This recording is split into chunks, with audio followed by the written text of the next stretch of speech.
You can't travel and you can't stay long term. It's kind of like worst of all worlds. Hello and welcome to a Sideways Life podcast. This is episode 70. I'm Al. I'm Leanne. And hello, welcome back. Hi. Well, I suppose we're saying welcome back to us, really, aren't we? Welcome back, Al. Welcome back, Leanne, even though I've seen you every day for the last 4 weeks. And but you haven't seen us, listener. Well, you haven't heard us because... Well, why have we not been around, Leanne? Well, if you listened to our last episode, you'll know that we ran away from home for a few weeks and learned some stuffs. And since then, we have basically moved in a nutshell. We left our lovely house in Istria early, thankfully, because the new tenants, hi, Kath and Dave, can move in sooner. So we packed up our life and hot-footed it to Split, but more on that in a little bit. So just to give you an idea of the format of today's episode. So if you're regular listeners, you remember back in episodes 65, 66 and 67, it was kind of like a mini series where we asked the 3 important questions you need to ask before you take the step to live and work abroad. And just to refresh your memory, or if you have not listened to them, then maybe go back and listen to them. They are chunky episodes. They're all maybe about sort of 45 minutes to an hour each. But we think they're really foundational to your journey. And the first question was, why do you want to live and work abroad? And that is episode 65. Then the second question was, Leanne, how are you going to sustain your life abroad? That's episode 66. And finally, we go to the where, which is episode 67. Where do you want to live abroad? And most people, and us included, start off by saying, where do you want to live? Oh, I want to live in Spain. I want to live in Costa Rica. I want to live in Bansko in Bulgaria. They start with the where. And that we think is the kind of like the final piece of the puzzle. Why do we think that? Because the where bit is kind of irrelevant if you don't understand, if you're not emotionally and psychologically in a place where you can move confidently and effectively. You can, as we said, if you listen back, if you're ready to take that red pill, you better be ready. And then the how, well, if you can't figure out a way to sustain yourself, then you're just going on a long holiday, right? That's a really good point. There is a difference between, like, there's kind of like 3 stages of living and working abroad. There's a long holiday or a gap year or something, which is just there's no reasonable expectation that you're going to be staying away. Then there is nomading, where there's an expectation you'll stay away for a while, but there's nowhere in particular you're thinking of staying. And then there's expat, or expatriate as we like to call it, where you will go, right, I'm going to this one place and this is where I'm going to make my life for the next X number of years. Yes. So, but we kind of, I suppose the first part of that, what was the word I used? Gap year. The first part of that is we're not really dealing with that because that's sort of more of a longer, as Leanne said, a longer holiday. And so we can't really help with that because we've not really done much of it, have we? No. And there's plenty of other folks out there that I'm sure will talk about that type of stuff much better than us. Absolutely. So we're talking about the types 2 and 3, which is someone who wants to be a nomad. That's someone who just moves around either weekly, monthly, sometimes even annually. And expats, someone who's decided that they want to live and work abroad in one place for a substantial period of time.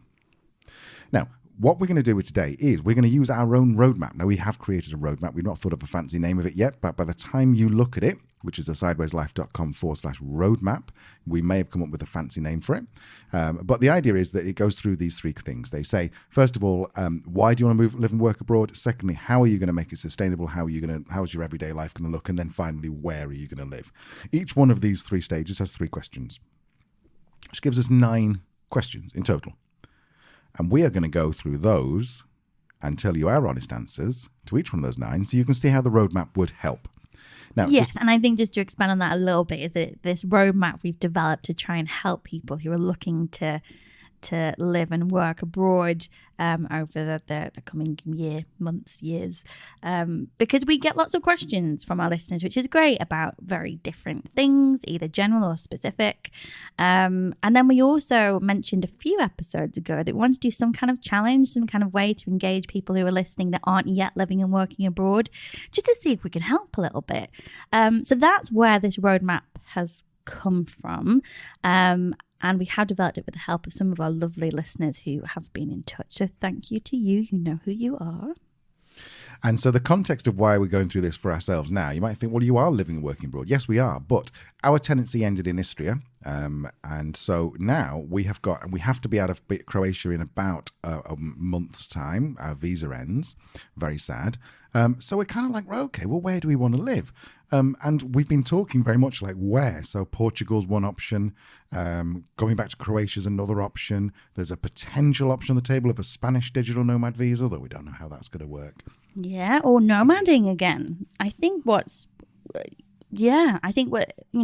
went from nomading to being in one place for a year, and now we're trying to figure out, well, if we are going to go from nomad to expat, how do we do that? What do we need to think about? What's our why? What's our how? What's our where? So we can test this on ourselves before we even try and test it on you, because that would be irresponsible, really, wouldn't it? And we've not actually done this properly.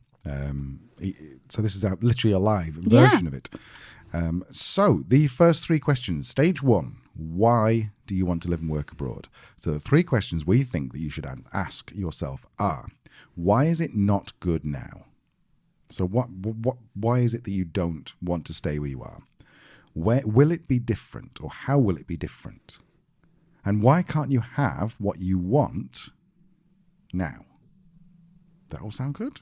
It does sound good. So to give you kind of a bit more context of how we're going to apply this to ourselves, currently we believe that Croatia or potentially Portugal are the two top places we should consider or rule out. So I guess we'll do this from a perspective of kind of Croatia, moving from Croatia, going to Portugal in a few weeks' time, and just answer these questions much like we were living in our home country and deciding to move to Portugal, because we've been here for a year, so it's a stable situation we've been in, and we're about to become unstable. Yes, because there is an option of potentially renewing our nomad visa. So we have to leave the country for 3 months, then we come back under a tourist visa, and then we can renew our visa for another year. So really, it's almost like this is our home. And so this is where you're sitting right now, listener, and you're thinking of you want to move somewhere else. And Portugal's oh, that's where we think we want to move to. Mm-hmm. So if we've got those ground rules out of the way, yes, shall we start with the first question on stage one? Why is it not good now? So why is Croatia not good now?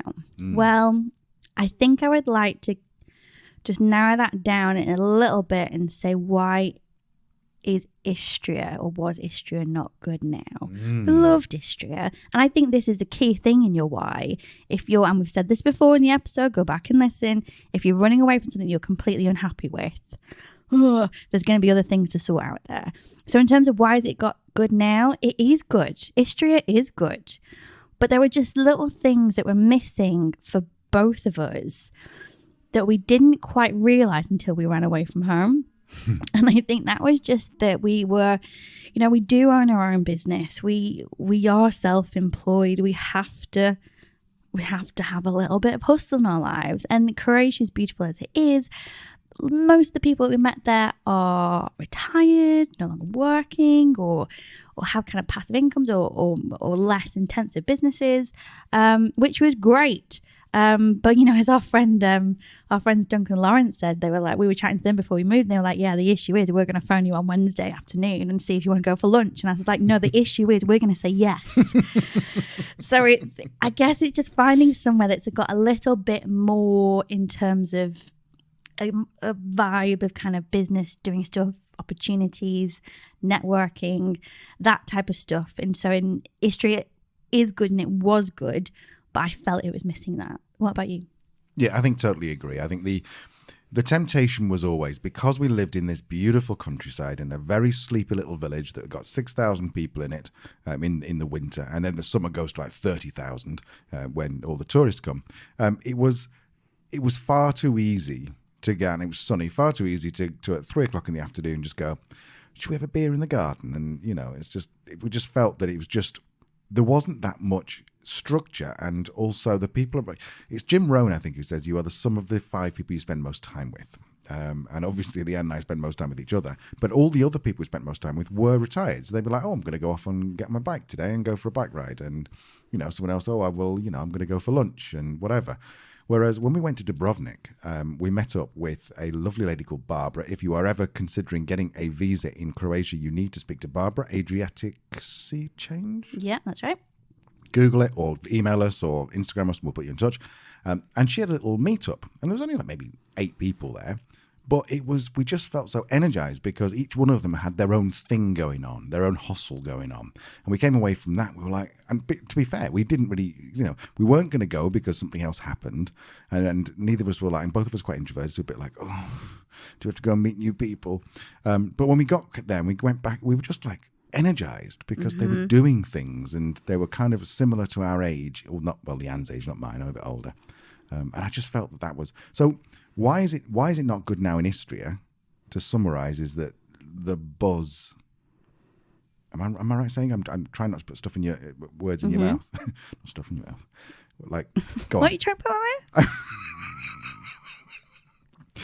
But Istria, why was it not good now? Is that we didn't necessarily have the buzz, we didn't have the network of people who were working, and it was just perhaps a little too sleepy at the wrong stage of our life. 10 years down the line. Absolutely. I think that's the thing. It's right now, isn't it? It's not ever. It's just right now that seemed to be a bit lacking. And then it kind of broadening it out to Croatia as a whole. Why is it not good now? The visa situation ain't great. Like, there isn't really a viable long-term option for us to stay in Croatia to get permanent residency now, thanks to Brexit. And we looked every what way, from legal loopholes to slight dodginess, which just isn't cool, not going to work. Which means that we're stuck on the nomad visa for now. That might change. But for now, we are faced with the reality that we can spend about 15 months at a time in Croatia and then have to leave for 3 months and come back. So in terms of setting up a permanent base, not great. And then the other downside of it as well, even if you looked, it's like, oh, I'll just nomad, I'll use it as a base for the region. Well, no, because you can only have 30 days outside of Croatia on the nomad visa. So it's massively restricting on that as well. You can't travel and you can't stay long term. It's kind of like, well, it's the worst of all worlds. Absolutely. Okay, so now we've covered off that answer. Covered off. Who am I? Let's circle back and Let's connect. Put a pin in that one. Yeah. So that's the answer to the question, why is it not good now in Istria? So the next question would be, and it's got 2 parts to this, because we're currently sitting in Split, in a little apartment in Split. Lovely apartment, but it is like, I think our house was 3,000 square feet. This might be 400, pushing it. 1-bed apartment, sitting at the kitchen table as opposed to our podcast studio. So we've got 2 parts to this. So we've got how will it be different in Split in Croatia, if we did come back to Croatia, but predominantly we're going to concentrate on how will it be different in Portugal. So, Leanne, you've identified the problems with where we are in Istria. What would happen how will it be different if we moved to Portugal?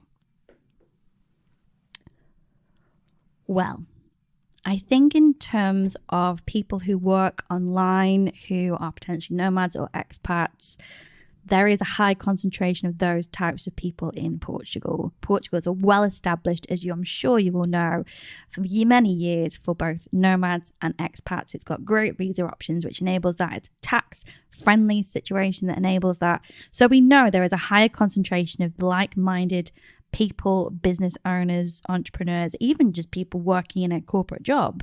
There is a higher concentration of those in Portugal. So it's more likely we're going to meet more like-minded people at a similar stage of their life and business. Absolutely. Weather is kind of, and we'll come on to this more in the future, but in a bit later on. But weather's sort of similar. We do a sort of a top trumps of top temperature, lowest temperature. Not a massive difference. So in terms of that, how will it be different? It's not much in terms of the weather. The other thing is that how will it be different is that the language. We are I wouldn't say fluent, but we know Spanish. We can get by. We can get by in Spanish. And Portuguese, although it's surprisingly different, it is still based on the Romantic sort of root language. Whereas Croatian and Croat is based on Slavic. So it is a totally different language root. So we find that we think it might be easier to pick up the language in Portugal. Yeah, and we spoke to people as well who have spoken Spanish and then learnt Portuguese and found it easier. They felt like they had a bit of a head start on it. So that will be different. And I think the main thing that will be different is the visa situation. Mm-hmm. We will be able to have complete flexibility to apply for temporary residency. After 5 years, we can apply for permanent residency. In those 5 years leading up to that, you have to spend at least 6 months in Portugal. I think that's 6 months continuously, isn't it? Or if you're hopping in and out, it needs to equate to 8 months. So you've still got that flexibility of travel. For us as third country nationals, it gives us Schengen residency, which then makes travelling in Schengen a whole lot easier. So it gives us options to either travel or to put down roots, which Croatia doesn't give us right now. Absolutely. Croatia, we are literally, we're literally tourists who've got a year-long visa to live. We've got no rights. It doesn't help us, although Croatia will be moving is likely to move into the Schengen zone late next year. So we will talk about that in a second. But yeah, how will it be different? I think it sums up the fact that it'll be more stable because we don't have to leave Portugal every year for 3 months, whereas if we stayed in Croatia, we'd have to do that. Exactly, yeah. So then that throws into all other sorts of things as well, doesn't it, in terms of having a long-term rental or even looking to buy somewhere as an option, or even just knowing that you don't have to kind of move your entire life every 15 months, which doesn't sound that frequent, but can you imagine if you had to do that and you had your dream set up? And we know people who have lived in Croatia for a long time and now are faced with that situation. So it's not ideal. It's workable, yes, but it's not ideal. So Portugal is attractive for that reason, because that is what's different. So we might have touched on some of this already, but why can't you have what Portugal offers where you are right now? Well, I think in terms of visa situations, there's not a lot that we can do about that. We've done what we can in terms of, with Barbara, we've sent letters to people in the government asking for back-to-back renewals on the nomad visa or some kind of route to residency. But ultimately, as I said, we don't have rights here. We can advocate for it and support the right people who do have the power. But beyond that, we're kind of limited on what we can do right now to change it. I think in terms of why can't we have the other things we talked about, kind of visa aside, is why we've moved to Split, to exactly answer that question. So we said Istria is a bit sleepy. We couldn't really find the right network of people, or even just a balanced network of people. We had amazing friends, don't get me wrong, and we're going to miss them so much. But just that work kind of more aspect of the people we met. So we have come to Split, which is kind of the hub of nomads in Croatia. It's the second largest city after the capital, Zagreb. So if we're going to find those people, we should be able to find them in Croatia, in Split. I think the beauty of this question is that it's saying, why can't you have what you have now? Stops you from thinking, oh, it's going to be so good living on a beach, and living like 10 minutes from the beach and stand-up paddleboarding. Not that we ever do anything like that. But I think what's interesting is it's asking you, is there a way you can have what you want now? Mm-hmm. And that then means that, for example, I'm assuming that it will happen that Croatia joins Schengen, then they can be less strict about their borders. Because at the moment, they're almost like on probation for Schengen. So they have to prove that they can protect the Schengen area because they're right on the very edge. They border Hungary's Schengen, isn't it? Yes, yeah, but they also border Serbia and Bosnia. And Montenegro. Oh yes, and Montenegro. So they're basically the first line of defence for Schengen. So they have to prove themselves. So they're on probation. Now, what might happen is that once they become Schengen, they relax these rules for the nomad and go, yes, of course you can back to back. We just had to show the Schengen guys that we were actually protecting our borders. So that it kind of makes you go, rather than thinking, oh, it's going to be so much better in Portugal, you go, actually, if I had the same opportunities, the same visa that Portugal has, would I stay here? And if you're sitting in the States right now and you're thinking, right, okay, I want to live in, let's use Portugal example, then you've got to think, right, okay, well, what happens if I had the same things that Portugal comes to offer in the States? And you might be somewhere in, I don't know, Midwest, and you go, well, actually, what happens if I did move down to California? Would I have coastal? Would I have whatever, et cetera, et cetera, et cetera? Yeah, exactly. And I think that's the thing, isn't it? Is we should, let's say that we just thought, no, we can't have any of this in Croatia, and they're never going to change the visa system, and Portugal is where it's got the highest concentration of nomads. That's where we're going to go. And then the visa situation did change. We'd be like, well, Istria didn't tick all of our boxes, but it came pretty close. And then we didn't try anywhere else. And this is what this whole experiment is about these next 5 weeks, is to go, well, if the visa rules did change, does Split tick more of our boxes? That's a really good point, actually. The reason we're in Split now for the last 5 weeks of our visa, rather than living it out, which we did rent our house up until when the visa expired, rather than doing that, we came to Split because exactly this question number 3. We're going, well, Split has got more of what we want in Portugal, but not everything. So we've got to be fair. Even if we're living in an apartment as opposed to a lovely house with a huge garden, we want to test that. Excuse me. I think that's why these 3 questions are great. So I'll just go through those again. So we've just answered the stage 1, why. Why do you want to live and work abroad? Number 1, why is it not good now where you live? How will it be different when you live and work abroad? And why can't you have what you want where you live right now? Leanne? Yes, summarised beautifully. Right, okay. So, anything else to say before we move on to stage 2? No. Okay, so stage 2 should be relatively easy for us because we've already done it, but we'll still go through as if we were, we'll answer all the questions properly. So the stage 2 is, how are you going to work and live abroad? Have I said that right? Live and work abroad. How are you going to live and work abroad? Question number 1, work. I suppose really what we're talking about is money. Because the question, we might love work, but ultimately we do work because we need money. So how are we going to earn money? Yes, and I think when we talked about this episode a few weeks ago, it kind of came down to you get a gig, you get a job, or you have a business. Yeah. Otherwise, you have automated income, in which case, that's nice, good for you. But otherwise, yeah, it's a gig, it's a job, or it's a business. We've done all of them between us. Mm-hmm. I've had a job, I've had a gig, and now we have a business. And you've had business all the way through. So for us, it's just making sure that it's sustainable. So the time zone, is that friendly? Yes, because the majority of our clients are in the UK. So being on somewhere on European time zone is fine. I guess in terms of their view, do we need to think about that? Maybe. They might have a more favourable view of Portugal versus Croatia, potentially. But then at the same time, the types of clients and businesses we work with, they're very progressive. They're owner-led. I don't think it'd be that big a thing.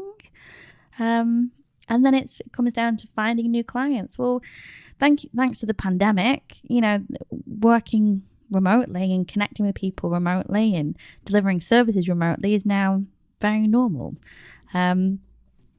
So I think the only thing might be is if we did have a client who wanted us to be on the ground, and that's more than likely going to be in the UK. Well, the issue with, again, Croatia is that we're only allowed to be out for 30 days. So we don't have much flexibility. When you then kind of build in the time that you want to go and see friends and family at some point during the year, that doesn't give you that flexibility, whereas Portugal actually does, because you can be out for 6 months. So maybe Portugal is a bit more friendly for that type of thing. What do you think? Yeah, I totally agree. I think you've got to be really realistic about this. And we've said before that if your aim is to move abroad and start a business, particularly if you say, right, I'm going to go to Portugal and I'm going to start a travel agency for people in the UK who have dogs and want to live in Portugal, that's a fucking big ask because you're now completely upturning your life with no friends, no support network. And then you're also starting a business, two of like the most awful things you can do in your life. And we've done both of those. We've started businesses. I've started like 4 businesses, 3 of which didn't go well. And so I can tell you from experience, it's not a great experience. You tend to be working very long. It's very stressful. And if it's just you sitting in a room, it's not a great way to start. So you need to make sure you think, how will I earn money? And to be honest, the progression usually goes is if you can, the best one is a job. If you can keep your current job and continue and continue with that, great. If you're already doing gigs at the moment, when I say gigs, we're talking about freelancer. So you might be doing sort of, let's say you're a freelance graphic designer, so you might do a job for client A in week 1, and a job for client B in week 2, etc., etc. And then if you already have a business, great. But that tends to be the most logical, I think, is that if you currently have a job, then try and get your job. Try and do your job remotely. And if you can't, then go for a gig. And then once you've done got a few gigs under your belt, then if you want to start a business, great. But you can always fall back on your gig. Yeah, and as I said, we talked about that a few episodes ago. So go back and listen. But in terms of kind of applying the framework, Al, do you see any other issues for us in terms of how we'll work Croatia versus Portugal? No. Okay, great. Do you go on to the next question? I don't, because I think we're just going to be doing the same thing. And we've both got gigs we can fall back on if we have to. So I think that answers that question. You happy with that? Yeah. Cool. Question number 2. How will we cope with everyday life? So that's things like hobbies, things like the lifestyle. Just basically, hobbies are a big one because hobbies need things, usually. We cart around an entire bag full of our podcasting kit. So how are you going to cope with everyday life? What do you think the everyday life is going to be like in Portugal compared to Croatia? I think the answer is I don't know, which is why we're going to go to Portugal and see. Basing it on our experiences in Spain, I think it will just be a slight shift in our day. Because the siesta thing was real in Spain. I'm not sure if it is in Portugal, but if it is, then our working hours will change a little bit, and therefore our spare time will change a little bit. But in terms of hobbies, as you say, we've already figured out how to take all of the stuff we need to do our hobbies with us and take it with us. In terms of other hobbies, I don't see any massive difference between doing them in Croatia versus Portugal, to be honest. No, and I think you're right. The everyday life is a bit more laid back on the Iberian Peninsula. So, if you get really angry that at 9:01 your tradesperson hasn't turned up, and they said they'd be there at 9, then maybe Germany's more of a place for you than Portugal. But these sort of things you need to think about. What's your everyday life going to be like across there, and can you cope with it? And I think that we would say yes, we absolutely could. Yeah, we think we can, but we're gonna go see. We're gonna go find out. Cool. Okay, so the third question that we ask in this stage 2, how are you going to live and work abroad, is how are you going to find friends? And there's a sub part of this is like, how are you going to keep in connection with existing friends and family? Mm-hmm. I mean, in terms of finding friends, it is difficult. And I think if you look at any kind of social media account or podcast or YouTube channel, one of the main challenges that will always come up for expats or nomads is meeting people, particularly for nomads if you're moving around quite frequently. I think for us, what's always worked is going to events, joining the local nomad or expat groups. Peanut, our dog, is quite good for that as well. I think just saying yes to everything within the first few weeks that you're there. Get on a site, find out what's going on, say yes. So we are going to our first event tonight for locals and expats. We've got other things coming up as well in the next few weeks in terms of dog walks and all those other things. So I think you just have to get yourself out there. In terms of Croatia versus Portugal, like we said, there seems to be a higher concentration of expats and nomads in Portugal. So there seems a bigger pool. But yeah, I think as well, being closer to a city is going to make a big difference for us. So yeah, I would imagine it might be slightly easier in Portugal. Yeah, I think you're right. There's the higher concentration, certainly compared to Istria, a much higher concentration of nomads and expats. But I think what Leanne's saying is really, really important, that you kind of need a strategy. This is like how do you find friends? Well, it's very unlikely that you're going to bump into people, because the odds of bumping into someone who, it doesn't even matter if they speak the same language as you, even though the common language seems to be English, which is very lucky for us. But it doesn't really matter, because you've got to get on with them. And, we met some people at an event a few weeks ago, and the first thing they said to us was something like, oh, I'm Christian, of course. And then the one thing I don't like about Albania is all of the call to prayer. And it's like, I think the way that we try and be inclusive is just feels that was just a weird thing to say. So, probably 1 in 10, 1 in 5 people you meet are not going to be your friends. So you have to make a strategic effort to go out there and meet as many people a week as you possibly can. Yes, definitely. Shall we box that one off? I think so. I think we've both done well over the last 12 months in Istria, particularly since pandemic's kind of started to get a bit easier to manage. Mm-hmm. It's the first time in a long time we've been in one place, and we've made some friends that we're going to stay in touch with for a long time. Mm-hmm. So I think we're okay on that. I think it's just a case of keeping up the effort. Okay. So we've now boxed off stage 2, which is how are you going to live and work abroad? We answered the question number 1, how will we earn money?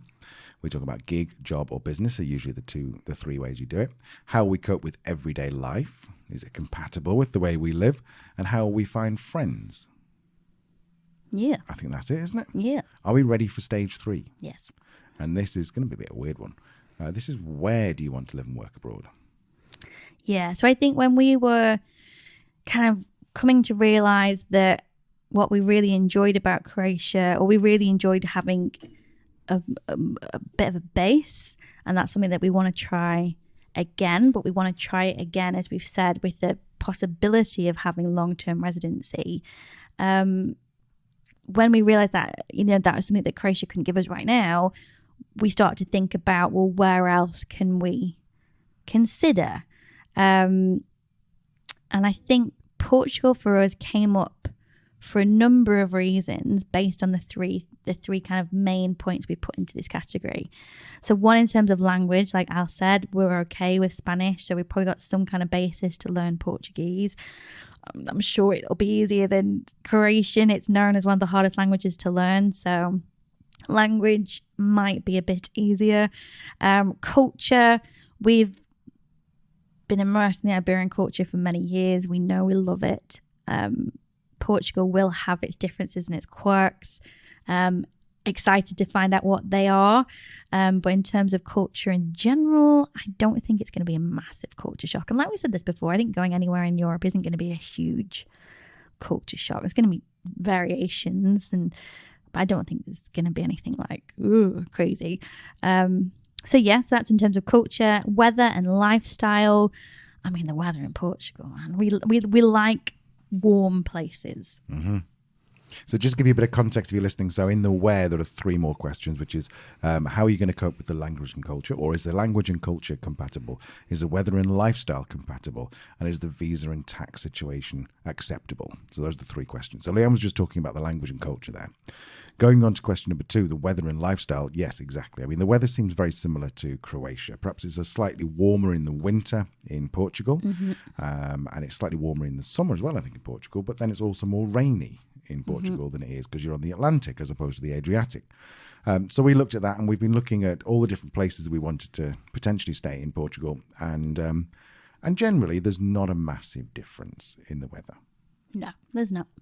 In terms of the lifestyle, I mean, this is very different. This is very similar to the culture, but the culture is more sort of what's established there, and the lifestyle is more like how are you going to live your life there.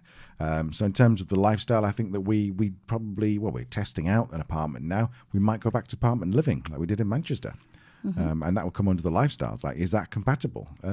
Well, so far 4 days into our apartment life in Split, and it's like, yeah, it takes some getting used to, but actually 1 more bedroom, a little bit more space for work, and we could probably cope with this, couldn't we? Yeah, definitely. Yeah.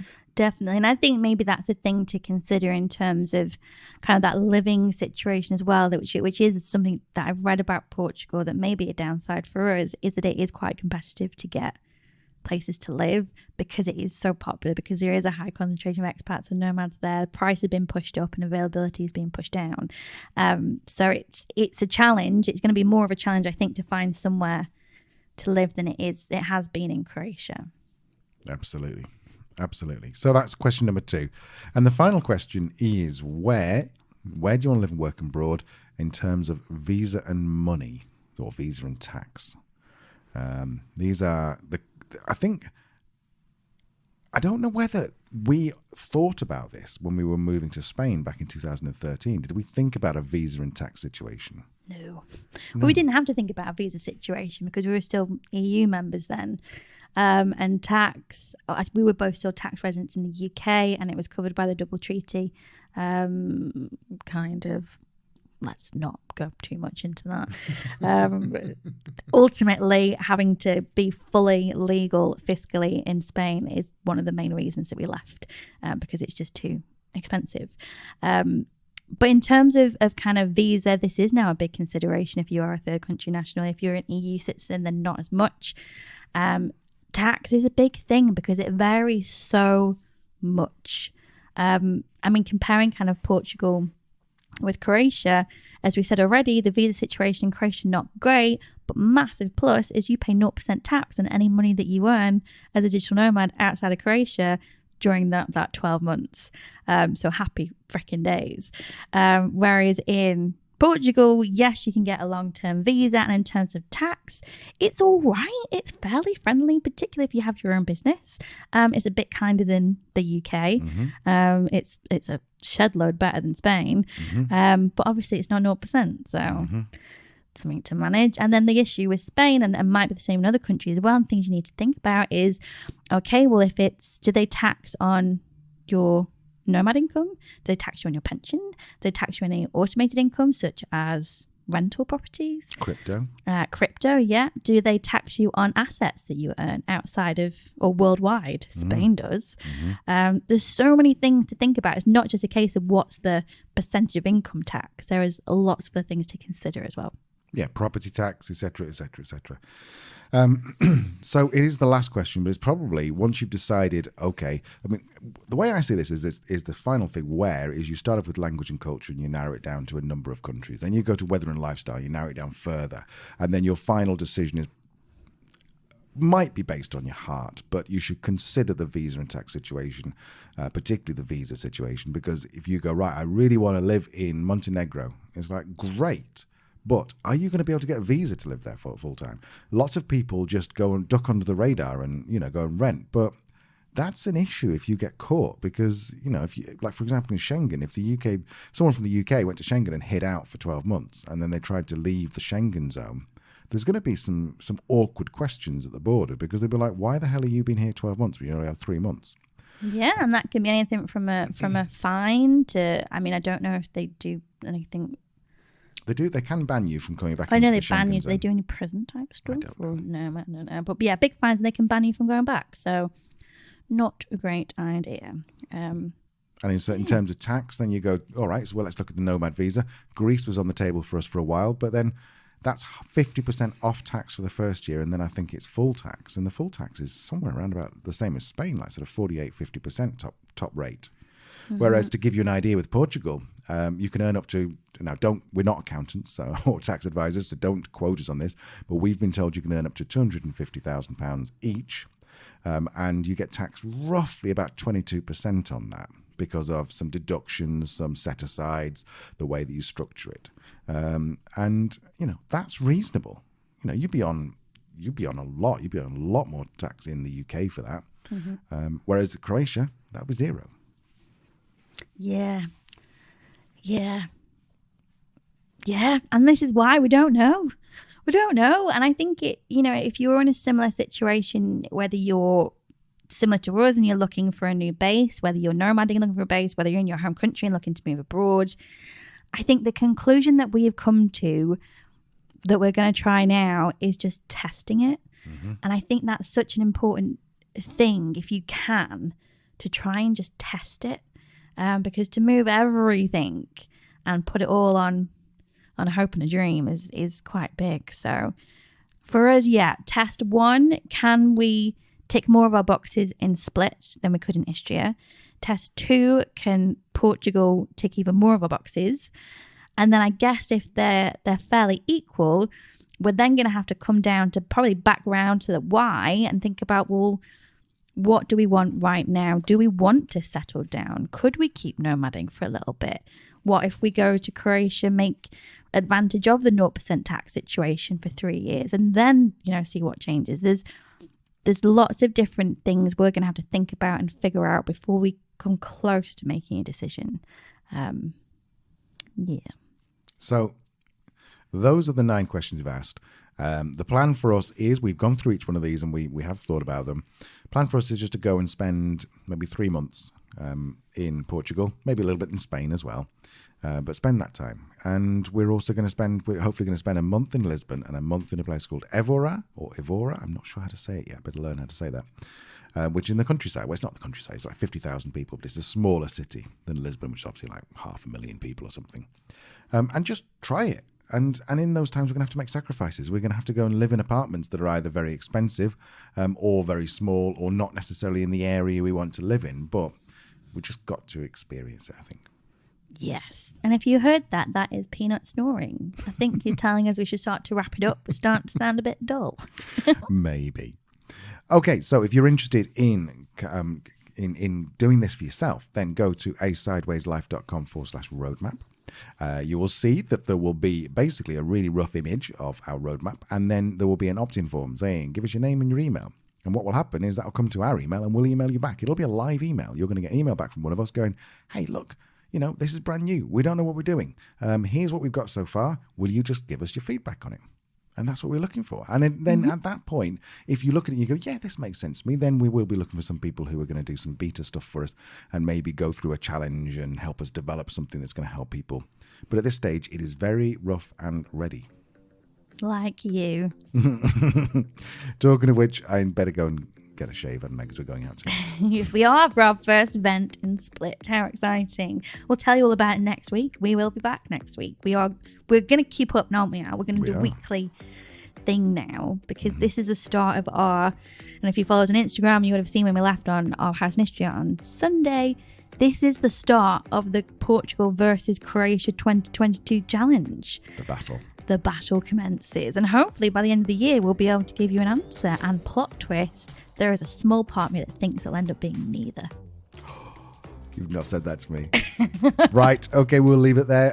As ever, if you've got any questions, comments, feedback, or just want to tell us that we're awful people, then go to A Sideways Life on Instagram, or just go to just email us on asidewayslife@gmail.com. We'd love to hear from you. We would. Bye for now. Bye.